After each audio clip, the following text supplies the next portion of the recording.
नमस्कार, मैं doctor Manpreet Kaur, consultant internal medicine. मैं आज थायराइड डिसऑर्डर मेनली हाइपोथायरायडिज्म के बारे में बात करेंगे। What is hypothyroidism? Hypothyroidism is a disorder of thyroid gland. Thyroid gland हमारे नेक के आगे एक ग्लैंड होता है जहाँ से थायरॉइड हार्मोन प्रोड्यूस होता है। Mainly thyroid hormones are T3 and T4। अगर थायरॉइड हार्मोन की वैल्यू या ब्लड लेवल कम हो जाता है तो उसको हम हाइपोथायरायडिज्म कहते हैं। Mainly T3 and T4 are decrease in blood, that is called hypothyroidism.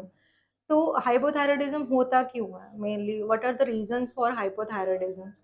Hypothyroidism mainly the first reason is कि हमारी बॉडी का जो इम्यून सिस्टम है वो हमारे ग्लैंड को ही अफेक्ट करने लग जाता है, जिसकी वजह से ग्लैंड डैमेज होने लग जाता है and thyroid hormone come produce होता है। दूसरा कारण हो सकता है कि आयोडीन की डेफिशिएंसी है हमारी डाइट में। Third cause could be pregnancy. Pregnancy में थायराइड हार्मोन की डिमांड बढ़ जाती है, या फिर थायराइड ग्लैंड की कोई सर्जरी हुई है जिसकी वजह से थायराइड डैमेज हो चुका है और थायराइड हार्मोन कम प्रोड्यूस हो रहा है। Another cause could be it is congenital, या बाय बर्थ ही बच्चे का थायराइड काम नहीं कर रहा है बिकॉज प्रेगनेंसी में प्रॉपर डोज में थायराइड नहीं लिया गया। तो थायराइड हार्मोन इतना इंपॉर्टेंट क्यों है बॉडी में? मतलब what are the functions of thyroid hormone?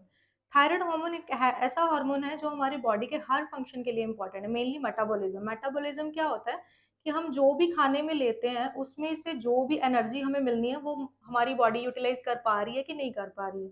Body की ग्रोथ के लिए, ब्रेन की ग्रोथ के लिए, इवन के बच्चे की मेंटल हेल्थ या मेंटल ग्रोथ के लिए थायराइड बहुत इंपॉर्टेंट है।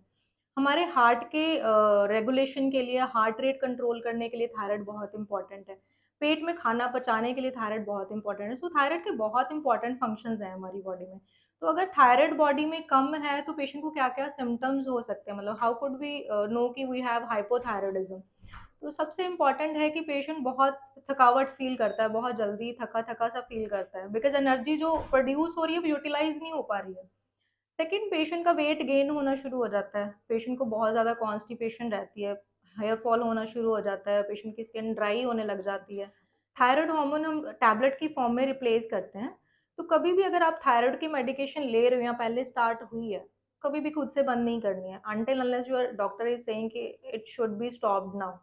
तो हमेशा थायराइड की जो मेडिकेशन है उसको प्रॉपर डॉक्टर की सलाह से ही आपने डोज़ को इंक्रीज़ या डिक्रीज़ करना है, और अगर बंद करना है तो भी डॉक्टर की सलाह से ही करना है। अगर आपको कोई भी ऐसा इश्यू है तो आप हमारे दिए हुए नंबर्स पे कॉल कर सकते हैं या कॉन्टैक्ट कर सकते हैं।